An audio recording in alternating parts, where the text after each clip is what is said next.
Madam Superintendent, members of the board, tonight I rise on behalf of my 3 children to appeal a Cary High School Review Committee's decision to deny my request that the book Lawn Boy by Jonathan Evison be removed from the school's library because it contains sexually explicit and objectively obscene material. You should know that on January the 12th, the Central Instructional Materials Advisory Committee voted 6-1 to support the school's decision in response to my appeal to that body. So per policy 1316, I will appeal this decision, but I thought it important to respond publicly and afford you the opportunity to hear passages directly from the book in the event you haven't had the chance to read it. And first, let me say that whether or not a book is assigned reading, when a book is curated into a school library, that constitutes approval by the school for the book's content and an implicit recommendation for students to read the material. And so I ask you, does Wake County Public Schools approve and recommend the following material that I'll read in these 3 passages? And although I'm going to shorten the foul language for the benefit of all of us, I want you to know that all the words are written out in full in the text. I quote, "Placing her knee between my legs, she wrestled off her sweater and unbuttoned her blouse and pulled off her panties, and she climbed on top of me before I even had a chance to savor the moment.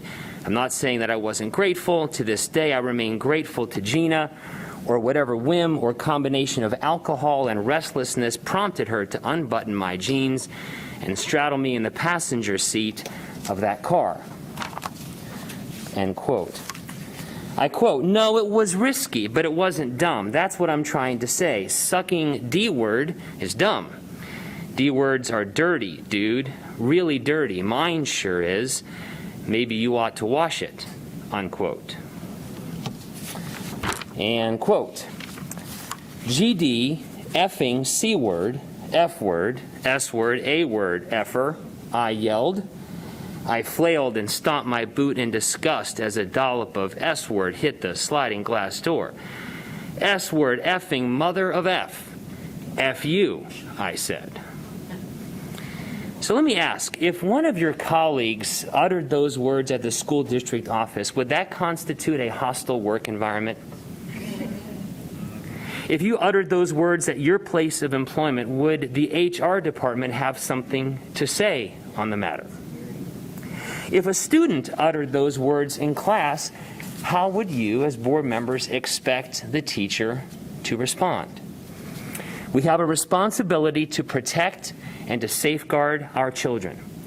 Exposing them to obscene, sexually explicit, and pornographic material harms their physical and emotional health by normalizing the sexualization of children and stealing their innocence.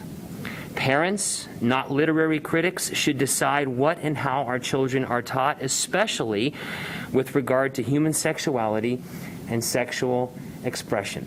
I look forward to working with you on my appeal. Thank you for listening.